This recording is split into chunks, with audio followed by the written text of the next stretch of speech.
Seigneur, ta parole est grande, elle demeure à jamais. Ta parole est infaillible, rien ne peut la Bienvenue à vous, supprimer. chers spectateurs, et bienvenue à tous nos spectateurs dans le monde entier pour un nouvel épisode de notre émission d'études quotidiennes Toute la Bible. Dans cette émission, nous étudions tous les livres de la Bible, de la Genèse à l'Apocalypse, avec la plus grande fidélité en nous efforçant d'arriver à la signification correcte et fondamentale des textes et de la transmettre à tous les spectateurs. Nous nous tenons respectueusement devant la Bible, ses significations et son vocabulaire, et avec la fidélité absolue que le Seigneur exige de nous, nous transmettons le message de la Bible à tous les spectateurs du monde entier. Dans notre étude de l'Épître aux Hébreux, nous sommes arrivés au chapitre 8. Dans l'épisode d'aujourd'hui, nous rencontrerons le Christ en tant que grand prêtre et ce qu'il a offert, car le grand prêtre doit faire des offrandes. Et nous nous concentrerons également sur une question importante. Le Christ a lui toute la gloire. Est-il offert en sacrifice pendant la scène? Lorsque les croyants se réunissent pour la scène ou pour la commémorer, offre-t-il à nouveau le Christ en sacrifice sur l'autel? Dans cet épisode, nous répondrons à de nombreuses questions concernant le sacerdoce du Christ et son offrande. Permettez-moi d'abord d'accueillir notre invité, le serviteur du Seigneur qui nous honore de sa présence, le Dr Farid Zaki. Bienvenue, Dr Farid. Merci. Nous accueillons également nos invités, soyez les bienvenus. Quelques instants, chers spectateurs, et nous commencerons notre étude. Ne quittez pas.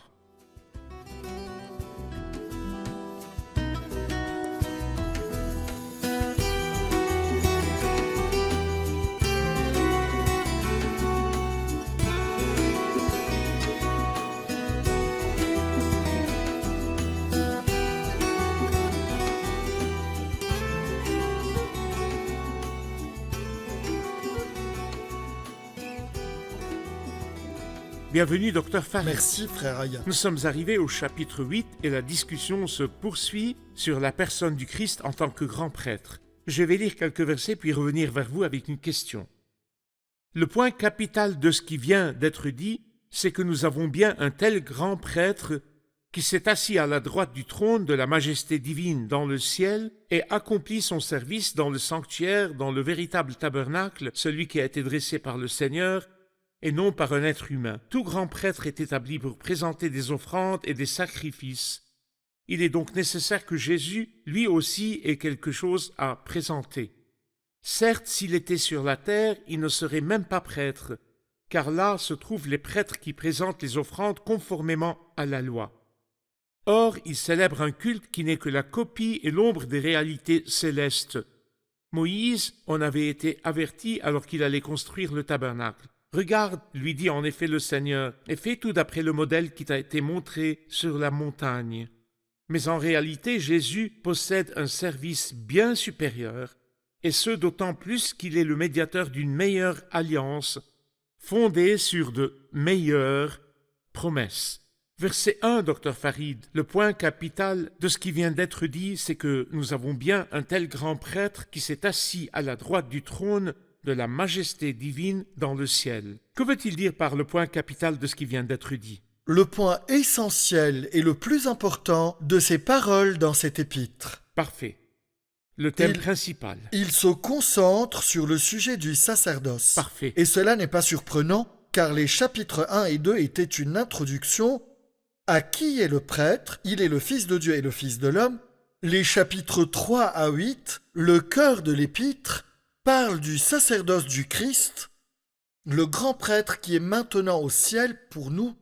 Puis les chapitres 9 et 10 parlent du sacrifice que ce grand prêtre a offert. Nous avons ainsi divisé ou présenté les différentes parties de la partie doctrinale de l'épître aux Hébreux. Parfait. Merci. Il dit, nous avons bien un tel grand prêtre qui s'est assis, et il met l'accent sur le mot « s'est assis ». Où s'est-il assis? À la droite du trône de la majesté divine. J'aimerais un commentaire sur ces deux mots. Il s'est assis et où il s'est assis.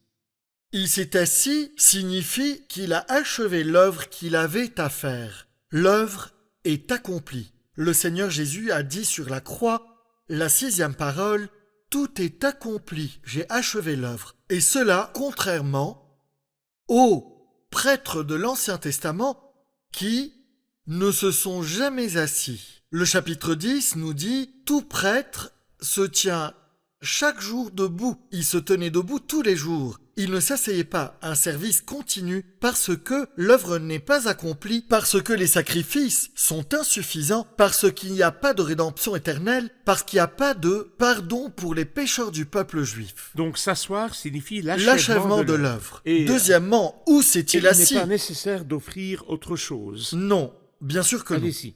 Où s'est-il assis? Il s'est assis à la droite du trône de la majesté divine dans le ciel. Cette expression, frère Ayad, n'apparaît qu'ici dans toute la Bible. À la droite, non pas de la majesté divine, mais à la droite du trône de la majesté divine dans le ciel. Cette expression décrit le trône de Dieu qui est au ciel et non sur terre. Deuxièmement, c'est le trône de la majesté divine. La majesté divine signifie tout-puissant, plus élevé que tous les trônes. Où est le Christ maintenant? Le Christ est maintenant au point le plus élevé et le plus exalté de l'univers. Et à cet endroit, il détient le pouvoir suprême dans cet univers. Parfait. Ce n'est pas seulement une théorie, mais c'est une source d'encouragement pour chaque croyant, car il a un grand prêtre au ciel. C'est pourquoi le passage commence par « nous avons bien ». Ce beau mot « nous avons bien » tiré de l'épître aux Hébreux. Cette personne qui occupe la place la plus élevée et détient le pouvoir suprême est là pour son peuple et pour chaque croyant. Merci. Puis il poursuit au verset 2. Il accomplit son service dans le sanctuaire, dans le véritable tabernacle, celui qui a été dressé par le Seigneur et non par un être humain. Le fait d'entendre toujours l'expression « le véritable tabernacle » implique l'existence d'un faux tabernacle. Où se trouve le véritable et où se trouve le faux? Le tabernacle, souvent mentionné dans l'épître aux Hébreux, était le faux tabernacle dans le sens où il était un symbole et une ombre du véritable tabernacle. C'est-à-dire le symbole et la Oui, réalité. il y a un symbole et il y a la réalité. Il y a une ombre et il y a un corps.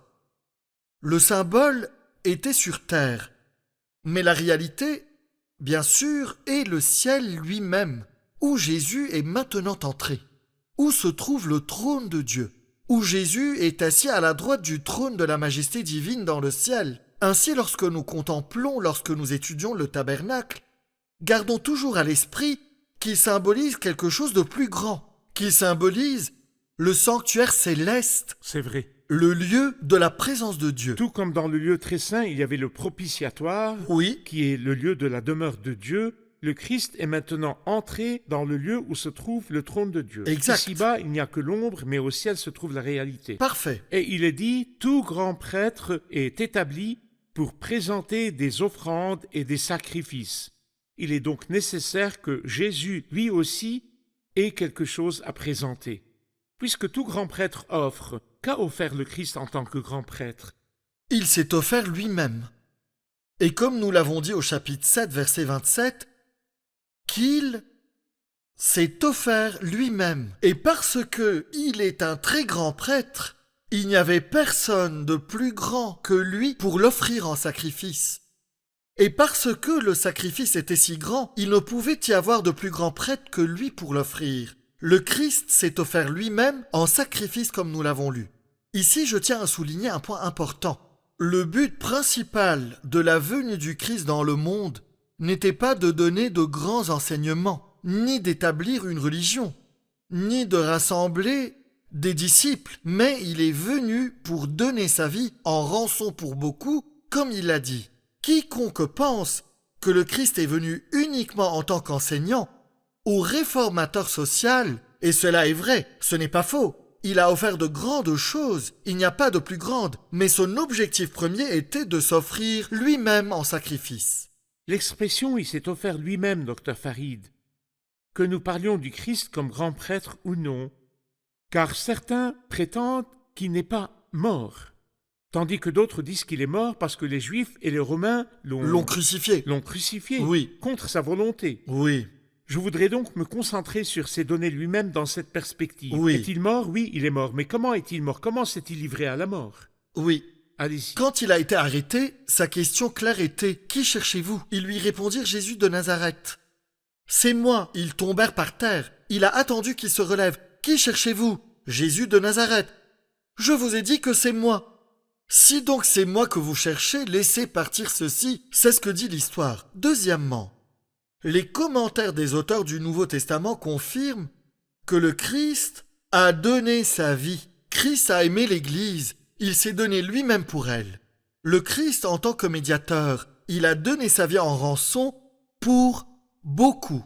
Philippiens 2, il s'est humilié lui-même en faisant preuve d'obéissance jusqu'à la mort, même la mort sur la croix. Avant tout, écoutez ce qu'il a dit lui-même au cours de sa vie. Il est sincère. Et personne ne peut contester la sincérité du Christ. Qu'a dit cet homme de vérité ? En effet, le Fils de l'homme est venu non pour être servi, mais pour servir et donner sa vie en rançon pour beaucoup. Un verset clair ? Absolument. Un autre verset. Je suis le bon berger. Le bon berger donne sa vie pour ses brebis. La Bible est claire. Le Christ n'est pas mort contre sa volonté, mais il est mort de son plein gré. Il a également dit « J'ai le pouvoir de la donner et j'ai le pouvoir de la reprendre. » Oui. Nous allons regarder un reportage puis prendre une question du public. Le Christ a fait quelque chose qu'aucun prêtre de l'Ancien Testament n'avait jamais fait. Aucun prêtre de la lignée d'Aaron n'avait jamais eu de siège sur lequel s'asseoir dans le tabernacle, mais le prêtre restait debout tout le temps.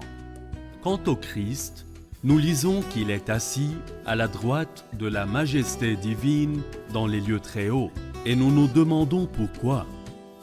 Puisque le Christ est mort et a accompli l'œuvre de rédemption, il a tout accompli.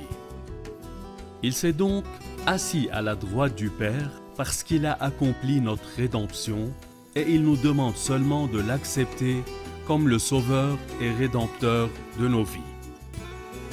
Tout ce que nous devons faire, c'est nous tourner vers le Seigneur Christ, placer notre confiance en lui et l'accepter comme notre Sauveur personnel. Nous avons appris que le Christ s'est offert lui-même en sacrifice. Est-ce qu'on l'offre en sacrifice à nouveau en célébrant le souvenir et la scène ? C'est une question très importante. Lorsque nous nous réunissons pour le souvenir ou la scène, offrons-nous à nouveau le Christ en sacrifice sur l'autel ? En réalité, c'est le Christ lui-même qui nous a donné le thème de la scène, lorsqu'il a dit « Faites ceci en souvenir de moi ». Ensuite, l'apôtre Paul, expliquant cela dans sa première épître aux Corinthiens, chapitre 11, il a dit « Toutes les fois que vous mangez de ce pain et que vous buvez cette coupe », il a répété cela 3 fois, en gardant à l'esprit que le pain représente la valeur de son corps et que la coupe représente la valeur de son sang. Cela concerne les expressions bibliques claires. Quant à l'enseignement de l'épître aux Hébreux, le mot « une fois pour toutes » est répété à plusieurs reprises.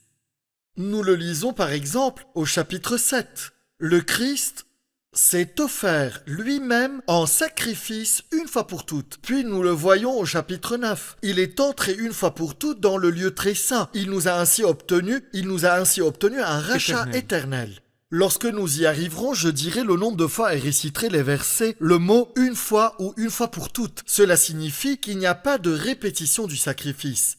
Je sais que certains de nos amis, lorsque j'aborde ce sujet avec eux et que je leur dis « Attention, le sacrifice n'est offert qu'une seule fois », ils répondent « Nous n'offrons pas le Christ lui-même à nouveau, mais nous offrons ce qui représente sa mort sur la croix. La vérité est que nous ne pouvons pas offrir. Il n'y a absolument aucun serviteur ou personne au service de l'Église qui puisse offrir le Christ. Le Christ est trop grand pour être élevé ou offert par quiconque.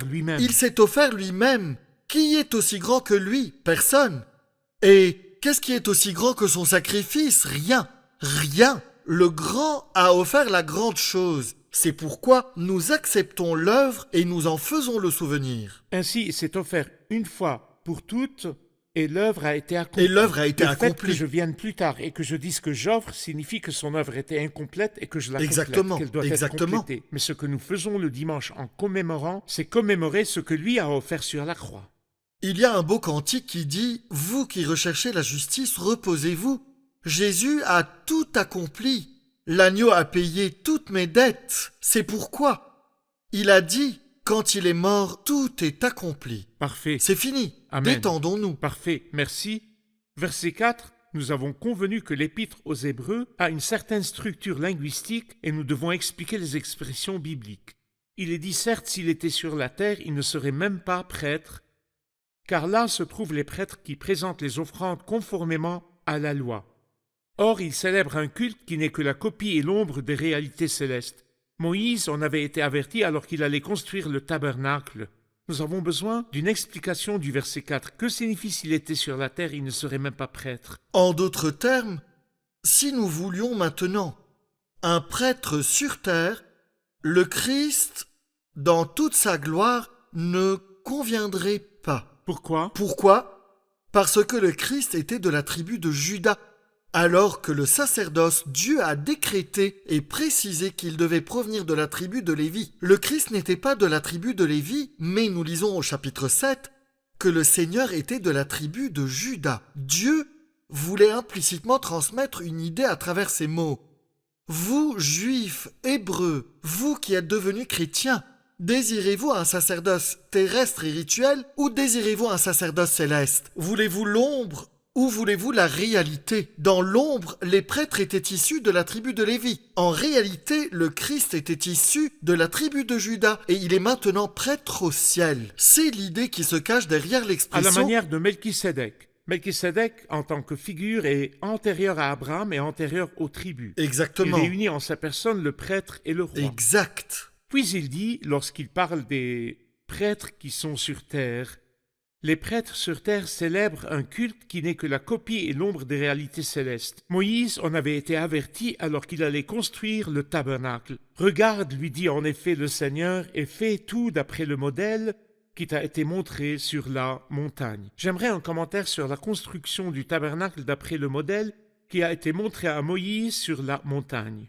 Oui, quand nous lisons dans Exode 25 à 40, les détails de la construction du tabernacle, nous apprenons que le Seigneur, sur la montagne, a montré un modèle à Moïse, une maquette dans notre langage. Il lui a dit, voici comment le tabernacle sera construit. Un parvis extérieur abritant l'autel et la Aux cuve. dimensions exactes. Aux dimensions exactes. Puis le lieu saint abritait l'autel des parfums couverts d'or, le chandelier, la table et les pains consacrés. Puis derrière le voile, le lieu très saint, abritant l'arche de l'alliance et le propitiatoire, et au-dessus d'eux, deux chérubins. Le lieu très saint abritait l'encensoir en or pour les parfums selon le chapitre 9. Moïse n'a rien fait de sa propre initiative, mais il a tout fait d'après le modèle. Nous apprenons ainsi la fidélité de Moïse. Nous avons lu et étudié que Moïse était fidèle et l'un des aspects de sa fidélité est qu'il a suivi le modèle que Dieu lui avait donné et l'a exécuté à la perfection. Après avoir achevé le travail, il est dit que Moïse a tout fait d'après le modèle Que Dieu lui avait montré. et qu'à ce moment-là, la gloire de Dieu a rempli le tabernacle. Exact. Merci. Prenons une question des invités. J'ai une idée. Nous observons les temples de l'Égypte antique. Ils sont presque identiques au tabernacle. Il y a un lieu saint, un lieu très saint et un parvis extérieur. Cela signifie-t-il que Moïse, par exemple, a copié le tabernacle à partir de ces éléments où il les connaissait? C'est une question importante. Allez-y, docteur Farid. Oui, on nous a souvent posé cette question, frère Ayad. Non. Mais examinons un point. Satan était l'ange Lucifer, astre brillant, fils de l'aurore, avant la chute. Et Lucifer, il était dans le cercle des lieux célestes, autour du trône de Dieu. Il était le chérubin le plus proche du trône de Dieu. Il connaissait donc parfaitement la nature des lieux célestes et leur organisation. C'est lui qui a inspiré les anciens Égyptiens de diviser leur temple en un parvis extérieur, un lieu saint et un lieu très saint. Et lorsque nous visitons les temples de Luxor, par exemple, nous voyons cette division. Mais, lorsque Moïse l'a fait, et le texte est clair dans la Bible, le Seigneur ne lui a pas dit « Fais comme tu l'as vu en Égypte ». Il lui a dit « Viens sur la montagne, j'ai un modèle à te montrer, fais exactement comme cela ». Parfait. Donc, celui qui a inspiré cette idée aux anciens Égyptiens, et bien sûr, à quoi avait-il affaire? À la magie, C'est vrai. aux mauvais esprits. Ce C'est sont vrai. eux qui leur ont inspiré ce modèle. Et parce que Satan connaissait cette forme ou Oui, cette apparence parce dans qu'il le y ciel. était. Quand il voulait se faire passer pour un dieu sur terre et être adoré par les hommes, Exact. il voulait imiter la version céleste. et la transposer sur terre afin de devenir le Dieu adoré par les hommes, pour Oui. ainsi dire. Et il n'est pas surprenant que Satan imite au point que, dans son dernier geste, il imitera la personne du Christ et instituera un personnage appelé le prétendu Messie ou le prétendu prophète, l'Antichrist. Que dire de plus? N'oublions pas que lorsque Moïse a accompli des signes et des miracles en Égypte, Jeannès et Jean Bresse ont fait exactement la même chose que Tout Moïse à fait. par la puissance de Satan. L'imitation, C'est donc Satan la qui imite ce que falsification. Moïse a fait et non Moïse qui imite ce que Satan a fait. Tout à fait. Merci, Dr Farid. J'ai une question à propos du verset 6, mais en réalité, Jésus possède un service bien supérieur, et ce d'autant plus qu'il est le médiateur d'une meilleure alliance fondée sur de meilleures promesses. Je voudrais me concentrer sur ces trois mots. Un service bien supérieur, une meilleure alliance, de meilleures promesses. Allez-y. Premièrement, c'est l'un des versets qui ouvre l'épître aux Hébreux, frère Ayad. Il y est répété 3 fois que le christianisme est plus grand et meilleur, c'est-à-dire plus noble que le judaïsme. Deuxièmement, nous avons 3 expressions. Un service bien supérieur, une meilleure alliance, de meilleures promesses. Le Christ a maintenant un service bien supérieur à celui d'Aaron. Aaron avait un service ou un sacerdoce terrestre, limité et insuffisant. Le Christ, en tant que prêtre maintenant, a un service dans le ciel, et d'ailleurs il ne parle pas ici de son service sur terre en tant qu'homme sur terre, mais de son service actuel dans le ciel, infiniment supérieur à celui d'Aaron. Deuxièmement, une meilleure alliance. Une alliance meilleure que l'ancienne alliance de Dieu avec Israël. Pourquoi? Pour plusieurs raisons. 1. Cette alliance est absolue et inconditionnelle. 2. Cette alliance est spirituelle et non physique. Je mettrai mes lois dans leur cœur, etc. Il ne s'agit pas de si vous voulez bien écouter, vous mangerez les meilleurs produits du pays. Donc elle n'est pas physique. 3. Cette alliance est universelle. Elle concerne l'univers tout entier et non une alliance locale et spécifique au peuple d'Israël et au pays de Canaan. Parfait. 4. Cette alliance est éternelle, inconditionnelle et va durer pour toujours et non une alliance temporaire. 5. Cette alliance est individuelle et non nationale. J'entends par là qu'elle ne se limite pas à la nation d'Israël, mais que c'est une alliance pour le reste qui reviendra et pour toutes les nations dont certains reviendront dans la période à venir pour croire au roi à venir. 6. Cette alliance concerne l'être intérieur de l'homme, son cœur, ses émotions et son esprit, et n'est pas simplement une alliance extérieure pour les plaisirs charnels extérieurs. Merci. La troisième chose, nous avons vu un service bien supérieur, une meilleure meilleures alliance, promesses. de meilleures promesses. Pourquoi de meilleures promesses? Parce que dans la première alliance, l'alliance de la loi, la bénédiction était conditionnée par l'obéissance. Et s'il y avait des obéissances, il y avait la mort. Mais la nouvelle alliance est une alliance de grâce inconditionnelle. Dieu n'a posé aucune condition pour recevoir les bénédictions. Merci, Dr Farid. Revoyons l'épisode avec nos invités.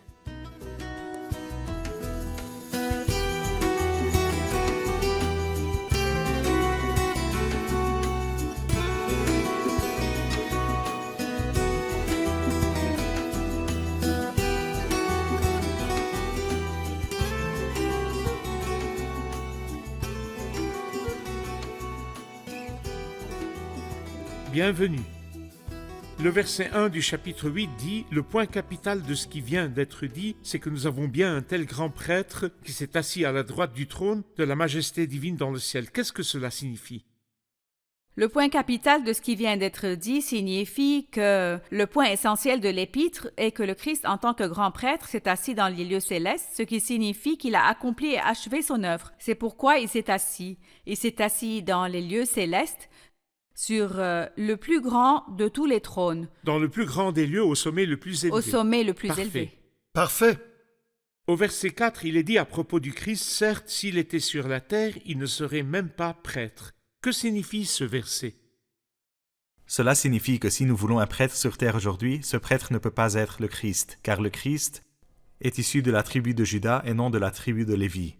Mais le Christ est aujourd'hui prêtre à la manière de Melchizedek et non à la manière de Lévi ou d'Aaron. Et cela après sa mort et sa résurrection. Et cela après sa mort et sa résurrection. Parfait, merci. Qu'en pensez-vous, Dr Farid? Parfait, merci Dr Farid, merci beaucoup, que Dieu vous bénisse. Chers spectateurs, nous parlons de la personne du Christ dans ses deux rôles, celui de roi et celui de prêtre. Il est dit qu'il est prêtre pour toujours à la manière de Melchisédek. Il est grand dans son sacerdoce, mais il est également grand dans son règne et son royaume. C'est pourquoi je vais citer 2 versets de l'Épître aux Hébreux et j'espère que vous y réfléchirez avec moi. Le premier verset concernant son règne se trouve dans Hébreux 1:8 où il est dit « Mais il dit au Fils, ton trône, ô Dieu, est éternel. Le sceptre de ton règne est un sceptre de justice. » Réfléchissez-y avec moi. Hébreux 1:8 « Mais il dit au Fils, ton trône, ô Dieu, est éternel. Le sceptre de ton règne est un sceptre de justice. » Mais aussi Hébreux 8:1 qui dit « Le point capital de ce qui vient d'être dit, c'est que nous avons bien un tel grand prêtre qui s'est assis à la droite du trône de la majesté divine dans le ciel. » Ainsi, Hébreux 1:8 et Hébreux 8:1 nous présentent le Christ comme le roi unique et le prêtre unique. L'Épître aux Hébreux parle de la personne du Christ, le meilleur en toutes choses. Nous avons encore beaucoup à dire sur la personne du Christ et le sacerdoce du Christ et le caractère unique du Christ. Nous en reparlerons dans de prochains épisodes si Dieu le veut, et que le Seigneur soit avec vous.